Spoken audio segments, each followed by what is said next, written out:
Climate change is the justice challenge of our century.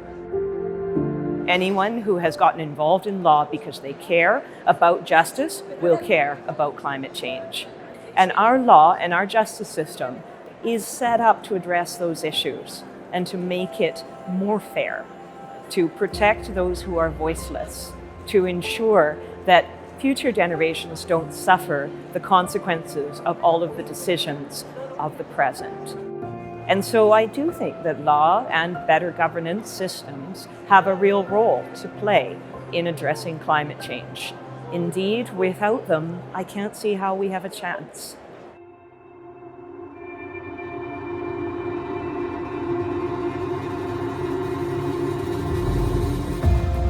CLGI, or Climate Law and Governance Initiative, is an amazing step forward for the legal profession, for how we think of ourselves and for how we think of law, not just in terms of climate law and climate justice, but really law as an intersecting mechanism that can touch on so much else.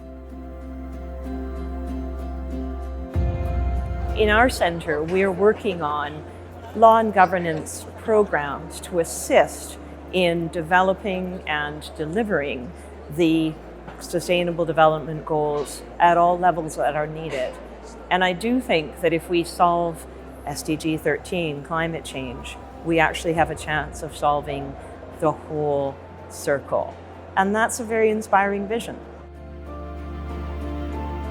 The tipping point, I think, will not be as much of a temperature or a scientific tipping point as a generational tipping point. And acting in the ways that we are trying to act now really allows us to further the idea of intergenerational equity.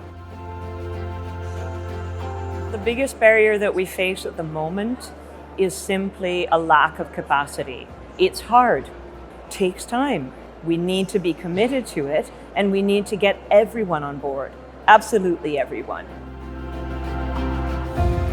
For those of us who are currently lawyers now and teaching and training lawyers, we have a particular responsibility. And it's an exciting responsibility. It's a responsibility to take what we know and not just impart it in terms of what you need to pass an exam, but what you need to do to save a planet. And that is entirely different. And it's a completely kind of mind-blowing in one way experience, but it's also a great challenge that many of us are really looking forward to. And it inspires us. I know it certainly inspires me. There is a chance to turn this around. And if we can appeal to those 76% of graduates who care more about making a difference and having a career that they're proud of, then I think we do have a chance.